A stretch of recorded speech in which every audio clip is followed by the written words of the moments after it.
이제 설교 5번 남았습니다. 요한계시록 앞으로 5번 하면 끝납니다. 그런데 더 벅찬 것은 앞으로 5번은 축복, 축복, 축복, 축복, 행복, 행복, 행복, 행복, 은혜, 은혜, 은혜, 은혜, 그냥 흘러넘치는 우리가 누릴 수 있는 모든 것들을 마음껏 쏟아내는 너무나 아름다운 시간입니다. 오늘만 찝찝합니다. 모든 인류가 부활하고 심판을 받는 최후의 대심판입니다. 죽은 자들도 다 살아나고 모든 하나님 앞에 있는 인류는 이제 마지막 대심판의 자리에 서게 됩니다. 짐승과 거짓 선지자, 스스로 하나님을 자처했던 사단과 용, 전 인류가 심판을 받아서 불못으로 던져질 때 이 악한 존재들도 영원한 처벌을 받게 됩니다. 이렇게 지옥은 마귀와 그 사자들의 처소로서 우리에게 영원히 존재하게 된다는 사실을 오늘 11절부터 15절 말씀에서 우리에게 보여주고 있습니다. 여러분 11절 말씀 보게 되면 우리가 많이 듣던 이야기가 나와요. 또 내가 크고 흰 보좌와 그 위에 앉으신 이를 보니 땅과 하늘이 그 앞에서 피하여 간데없더라. 여러분 최후의 심판은 보통 흰 보좌의 심판이라고 불립니다. 옛날 목사님들이 부흥회 가면 백보자 심판, 백보자 심판 이렇게 했어요. 저도 17, 18살 때 부흥회 쫓아다니면 백보자 심판? 이게 뭐지? 이랬는데 이 말씀이더라고요. 흰 보좌의 심판이라는 말이죠. 여러분 이 흰 보좌는 심판자이신 우리 하나님의 거룩함, 영광, 공의, 정의로움, 반드시 그 행한 대로 갚아주겠다라고 하는 하나님의 거룩성과 공정성을 드러낼 때 여기 흰 보좌라는 단어를 씁니다. 그러니까 심판의 절대적 공정성이 하나님의 보좌에서 나온다는 것을 의미해주고 있어요. 여러분 우리 하나님의 심판은 절대적으로 정당하고 순결하시고 편파적이지 않습니다. 조금도 부족함이 없고 어떤 예외 조항도 없습니다. 하나님의 심판이 진행되면 우리는 전혀 어떤 이의나 상소나 항고를 할 수가 없어요. 마지막 심판이죠. 마지막. 더 이상의 기회는 없다는 것이죠. 그래서 그 하반절 말씀 보니까 흰 보좌와 그에 앉으신 이를 보니 무슨 게 있느냐? 땅과 하늘이 그 앞에서 피하여 간데없더라. 땅과 하늘이, 모든 이 지구의 모든 존재가 완전히 사라졌다는 거예요. 그날에 하늘이 큰 소리로 떠나가고 체질이 뜨거운 불에 다 풀어져 버리고 땅과 그 중에 있는 모든 일들이 드러나는 바로 그 시점이에요. 베드로후서 3장 10절 말씀은 이 말씀을 우리가 참 잘 설명을 해주고 있습니다. 여러분 베드로후서 3장 10절 말씀에서 이렇게 했어요. 그러나 주의 날이 도적같이 오리니 그 날에는 하늘이 큰 소리로 떠나가고 물질이 뜨거운 불에 풀어지고 땅과 그 중에 있는 모든 일들이 드러나리로다. 그 베드로 사도를 통해서 했던 예언의 말씀이 사도 요한이 지금 이것을 목격하고 있는 것이죠. 여기 땅과 하늘이 그 앞에서 피하여 간데없더라라는 말은요, 원문 그대로 보면 땅과 하늘이 그분 앞에서 다 달아나 버려서 다 도망가 버려서 그 흔적을 찾아볼 수 없다. 그러니까 이 하나님의 창조인 이 세계가 완전히 없어진다는 것이죠. 이것은 세상을 구성하고 있는 물질인 흙, 공기, 불 같은 것들이 주님의 재림 때에는 완전히 불에 타버려서 세상이 해체되는 것을 우리에게 상징적으로 보여주고 있습니다. 자, 이게 심판이시죠.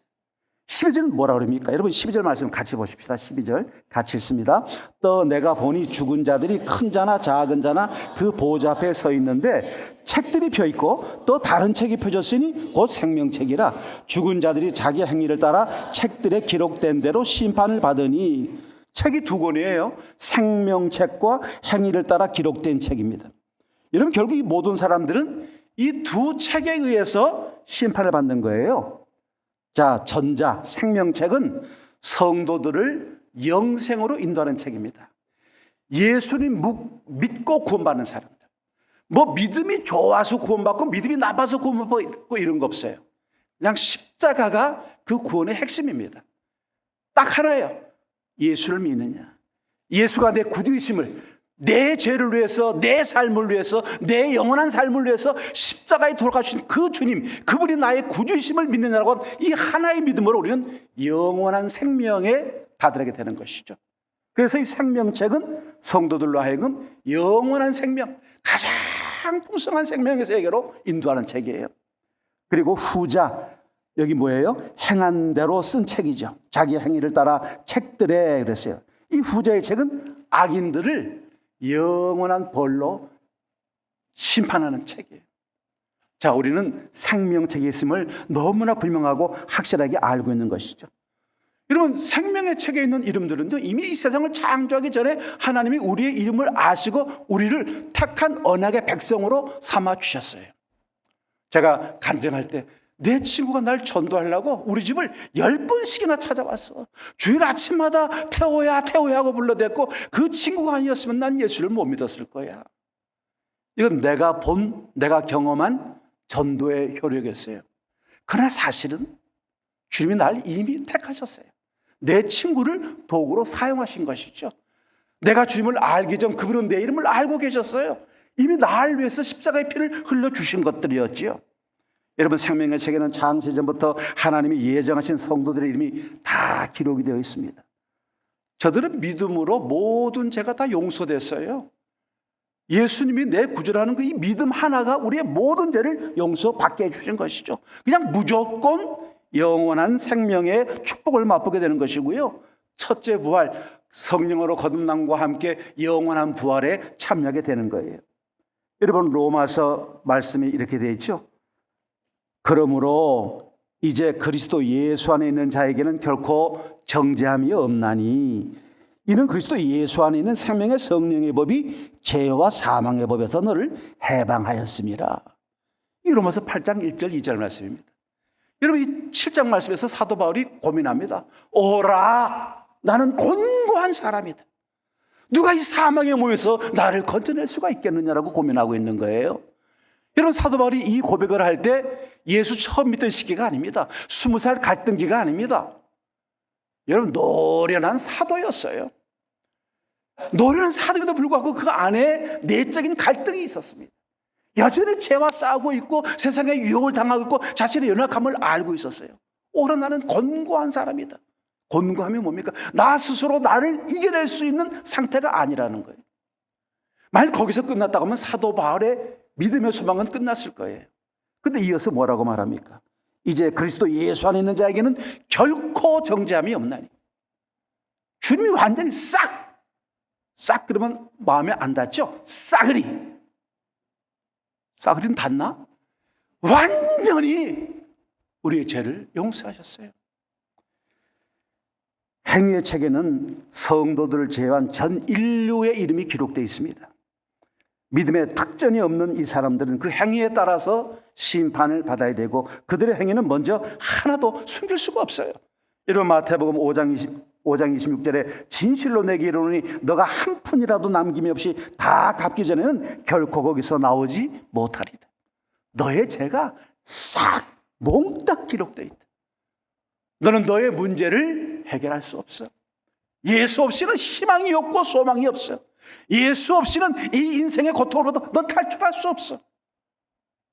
마지막 심판, 대심판 때도 여전히 마찬가지죠. 여러분, 오늘 우리는 얼마나 희망을 얻는지 몰라요. 우리는 여전히 연약하고 나약합니다. 잘 부서지고 잘 넘어갑니다. 그래도 주님 외칩니다. 그래도 이 마음 심령의 그 고통 속에서도 주님을 찾고 주님을 의지합니다. 그 눈을 들어서 십자가를 바라고 십자가의 은혜를 바라봅니다. 지치고 상한 마음으로도 주일이 되면 어떻게 하든지 주님의 예배 참여해서 인상을 다 쓰고 앉아서라도 주의 은혜를 구하고자 하는 간절한 심령을 품고 있습니다. 왜? 생명책에 우리의 이름이 있고 주님은 여전히 우리를 끝까지 사랑하시고 붙잡기 때문에 이것이 가능한 것이죠. 여러분, 그 행위로 평가받는 자들의 비참한 결말이 뭡니까? 여러분, 13절부터 15절까지 말씀을 같이 읽겠습니다. 바다가 그 가운데에서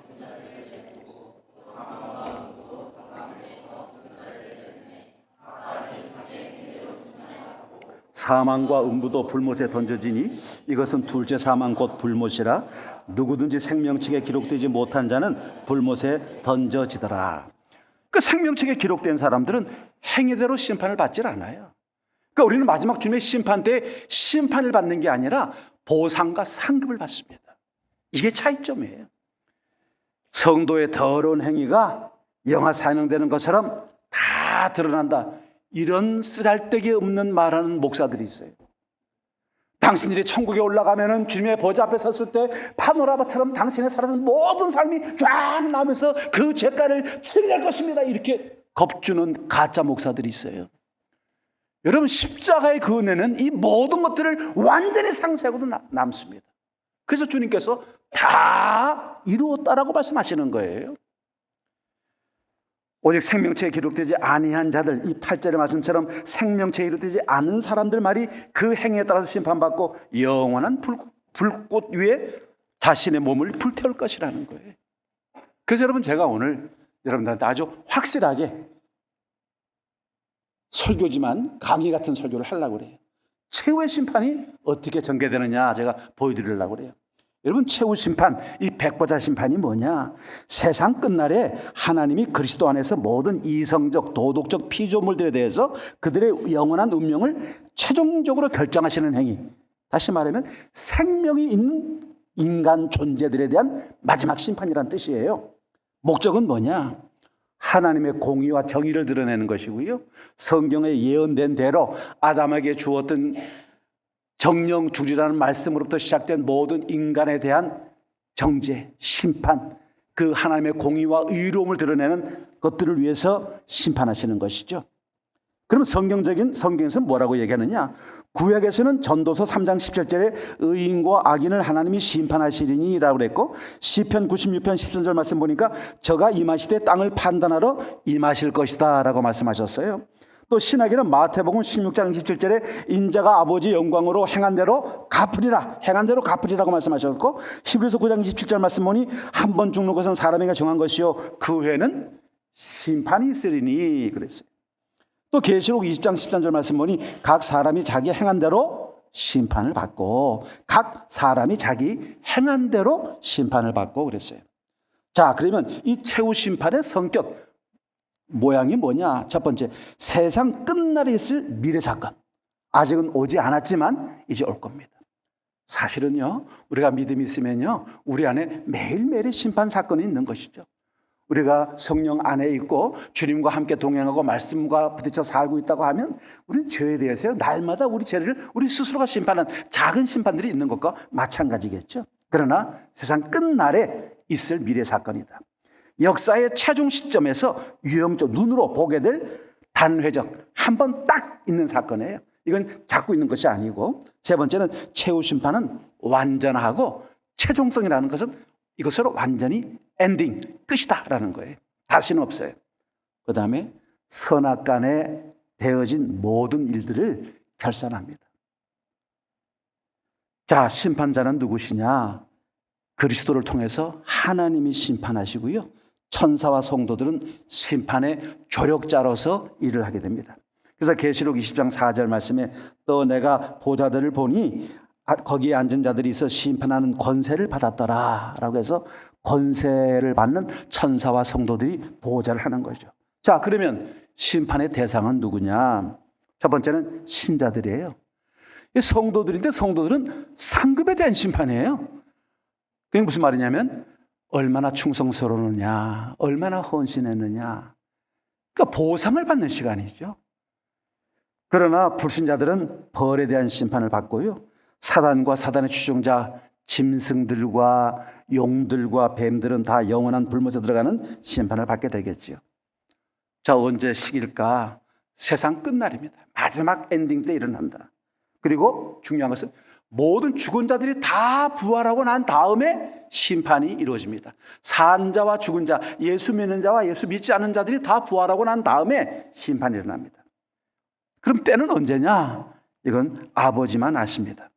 인간, 우리들은, 그리스도인들은 그 징조만 알 수 있을 거예요. 성경에서 나타나고는 모든 그 종말에 대한 징조들을 끊임없이 마태복음 24장이라든가 요한계시록에서 주시는 모든 말씀들, 또 데살로니가 전후서, 베드로서에서 주는 모든 그 마지막 사건들, 또 구약 에스겔서나 다니엘서, 시편에서 주는 모든 이 종말적 예증들을 통해서 때가 이때구나 하는 것을 알게 되죠. 여러분, 심판의 표준은 이방인들은 양심법으로, 유대인들은 구약의 계시로 의해서 심판받고, 신자들은 하나님의 말씀인 특별 계시에 의해서 구원에 이른다는 것이죠. 심판의 특징, 공평과 정의로 다스리셔요. 그러니까 복음을 거절한 자고 알지 못하는 자에게는 적절한 형벌이 주어집니다. 그래서 심판의 가운데는 십자가예요. 십자가를 통해서 들어오느냐 안 들어오느냐의 차이죠. 자, 결과 의인은 천국의 영원한 영생 복락을 얻게 되고, 이것이 이제 우리가 21장, 22장에서 마음껏 이제 구가하며 그 천국의 꿈들을 마음속에 품게 되겠죠. 그러나 악인은 오늘 이 20장 11절부터 15절까지 말씀에 나온 그대로요, 영원한 지옥 형벌의 고초를 겪게 됩니다. 자, 그러면 최후 상태가 어떻게 될까? 최후 상태를 한번 보도록 하겠습니다. 최후 상태는 볼 필요가 없겠네요. 우리하고 상관이 없으니까. 그죠? 혹시 여기 신천지 있습니까? 신천지. 아니, 신천지가 있으면 제가 이걸 좀 설명을 하려고 하는데, 그냥 악인의 최후 상태, 지옥에서 영원히 고통당한다. 하나님의 은혜로부터 박탈당하고 영원히 처벌받는다. 영원한 벌의 상태, 어둠, 울며 이를 갈고 불 모시고 꺼지지 않는 불이 있고 영원한 고통이 있고요. 그래서 지옥에서 제일 잘 되는 영업이 치과입니다. 어금니가 다 부러져요. 울면서 이를 갈아가지고. 자, 영불에 들어갈 사람들은 사단, 거짓 선지자들, 악한 천사들, 불신자들. 네. 그다음 없죠? 의인의 최후 마지막. 의인의 최후 상태는 천국에서 영원한 복락을 누리고 신천 신지에 있게 되고 예수님이 올라간 곳으로 가고 영원한 복락을 누립니다. 자, 그러면 이제 마지막 하나는 육체적 죽음에 대해서, 우리가 죽는다는 게 뭐냐라고 하는 것을 좀 설명을 해드리려고 그래요.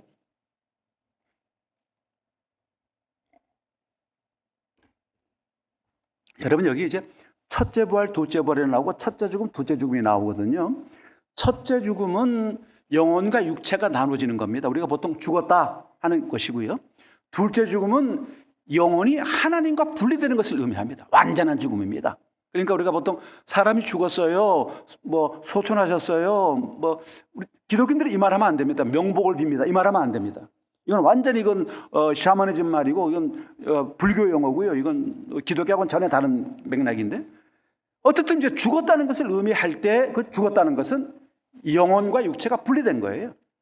근데 둘째 죽음은 이 영혼이 하나님과 분리된 걸 의미하는 거예요. 그냥 영원한 지옥에 가는 것이죠. 그래서 이 육체적 죽음에 대해서 첫 번째, 죽음이 뭐냐? 육체로부터 영혼이 분리된 것을 말한다. 이것은 존재의 종결이 아니라 존재에 상이한 양식이다. 그러니까 존재가 사라지는 게 아니고요, 존재가 다른 형태로 나타나는 거예요. 죽음이라는 것은.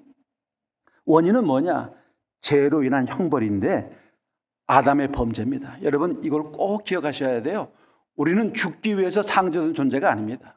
하나님이 우리를 창조하셨을 때 이쉬라고 하는 남성과 이샤라고 하는 여성을 하나님께서 만들어 주셔서 아담과 하와라고 하셨을 때 이것은 영원히 살도록 만든 존재예요. 근데 아담이 하나님의 말씀에 순종하지 않음으로 해서 그 행위 언약을 어겨서 징벌이 있어서 죽음이 우리 안으로 찾아온 겁니다. 그래서 창세기는 죽음이 들어온 것이고요, 요한계시는 죽음을 내쫓은 거예요. 창세기는 죄가 들어온 것이고요, 요한계시는 죄를 멸하는 겁니다.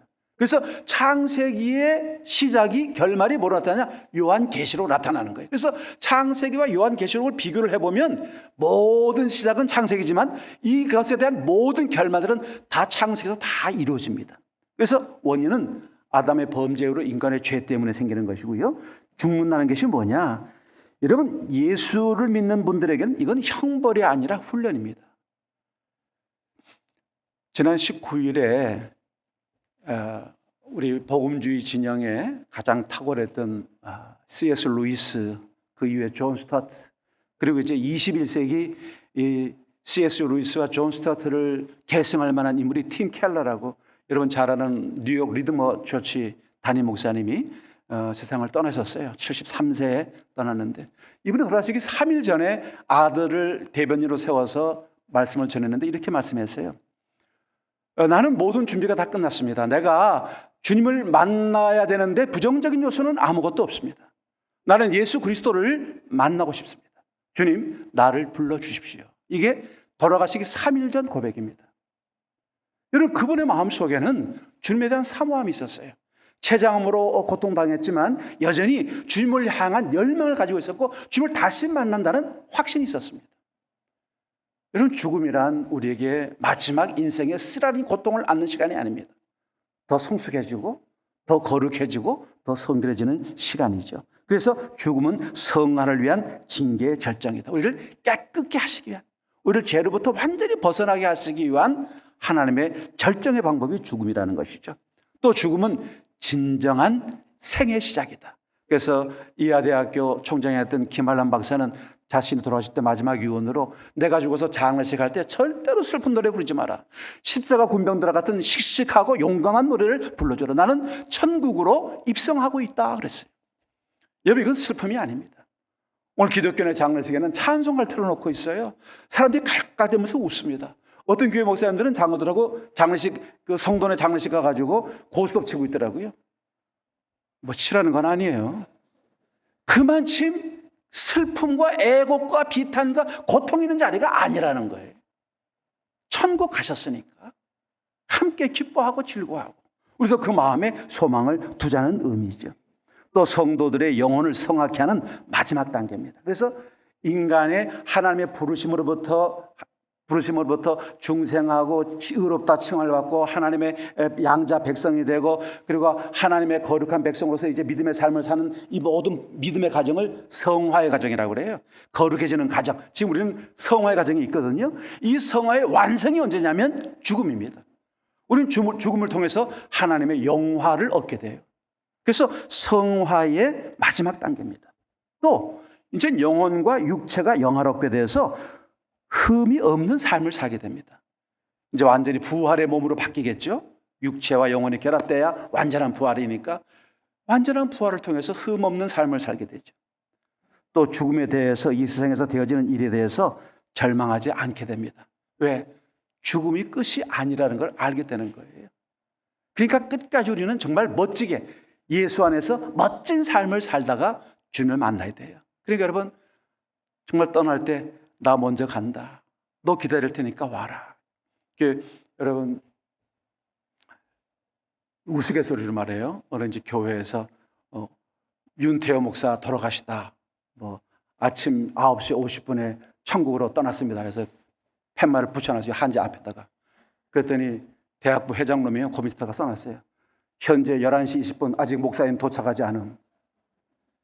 안 웃네. 딴 데 가면 엄청 웃는데. 9시 10분에 돌아가셨으니까 이제 벌써 주님 품에 갔을 텐데 11시가 넘었는데도 안 온 거 보니까 이 사람 지옥 간가 보다. 이런 이제 너무 악한 목사에 대해서 이제 거기에 장난으로 써놓은 거예요. 나중에라도 웃으세요. 자, 성도의 자세가 뭐냐? 내세 복이 보장돼 있다는 거예요. 이건 군번 표로 받는 게 아니에요. 이건 당연히 우리가 누려야 될 복이니까 두려워하지 말라는 거예요. 죽음에 대해서 두려워하지 말아라.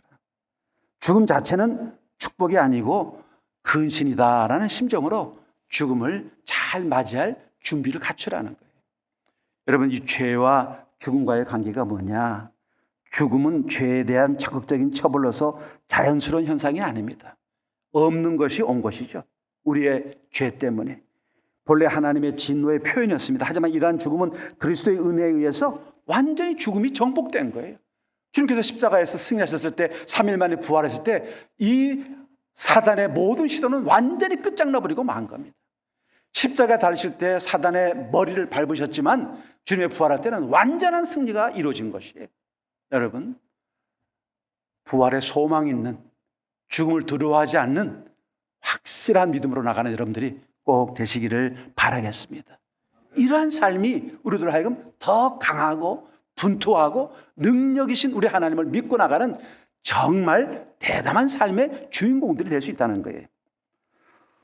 오늘 말씀을 정리하면 이렇습니다. 우리는요, 시험을 볼 시험날을 기다리고 있는 사람들이에요. 근데 중요한 게 뭐냐? 이 시험의 답을 알고 있다는 거예요. 시험을 치르는데 시험 문제가 뭔지를 몰라. 그러면 여러분 얼마나 고민스럽습니까? 괴롭죠. 밤을 새도 도대체 뭐가 나올 줄 몰라. 근데 여러분, 예수 믿는 사람들은요, 이 삶의 미래에 대해서 답을 알고 있어요. 이미 요한계시록에서 1장부터 지금 20장까지 충분하게 우리에게 악한 세상에 대한 하나님의 마지막 진노가 어떻게 나올 것인지를 잘 설명해 주고 있는 것이죠. 알지 못하는 시험지를 든 인생사들은 불안하고 떨고 공포에 빠지겠죠. 그러나 우리는 답을 알고 있어요. 예수 믿으면 구원받는다는 것, 예수의 공동체에 속해 있다는 것, 예수의 이름으로 싸워 이길 수 있는 믿음이 우리에게 있다는 이 사실이 이 답이라는 것을 알고 있어요. 더 이상의 특별한 신앙의 법은 없습니다. 프로그램도 없어요. 예수 그분 한 분입니다. 우리는 이미 미래에 일어날 사실들을 알고 있는 사람들입니다. 여러분, 해답은 하나입니다. 예수 그리스도이십니다. 예수 그리스도에게 우리의 삶의 모든 눈동자를 그분에게 돌리고 인생의 모든 초점을 그분에게 맞추고 우리의 모든 시야를 그분에게 돌려드릴 때 우리의 삶은 하나님의 복된 삶의 미래를 향해서 힘차게 나갈 줄로 믿습니다. 주님의 부르심을 받은 그리스도인답게, 예수 제자답게 살아가기만 하면 여러분, 우리는 심판이 아니라 매마 하나님의 면류관의 은혜를 입는 놀라운 날들이 기다리고 있음을 믿으시길 바라겠습니다. 말씀을 듣고 읽고 보고 배운 대로 성경적 삶을 살아내는 우리를 통해서 답이 이것입니다. 예수 그리스도이십니다. 여러분, 승리하는 여러분 다 되시기를 주님의 이름으로 바라겠습니다. 하나님 아버지, 세상의 미래, 이 인류의 종말, 이 하나님의 많은 사람들이 참 비관론을 가지고 있지만 우리에게는 비관이 아니라 낙관론을 품을 수밖에 없는 이유가 여기에 있음을 압니다. 인생의 비관적 삶, 인생의 종말적 삶을 살고 있는 이 시대에 예수 그리스도만이 우리에게 완전한 희망이시며 소망이시며 생명이시며 부활이심을 믿습니다. 주여, 이 믿음을 더하여 주시옵소서. 군더더기 없이 예수만이 나의 희망이며 예수만이 나의 생명이며 예수만이 나의 진리이며 예수만이 나의 길임을 알게 하여 주시옵소서. 그리하여 오라, 아멘, 주 예수여 어서 오시옵소서. 간절히 구하고 사는 매일매일의 삶이 되게 하시옵소서. 예수 그리스도 이름으로 기도합니다. 아멘.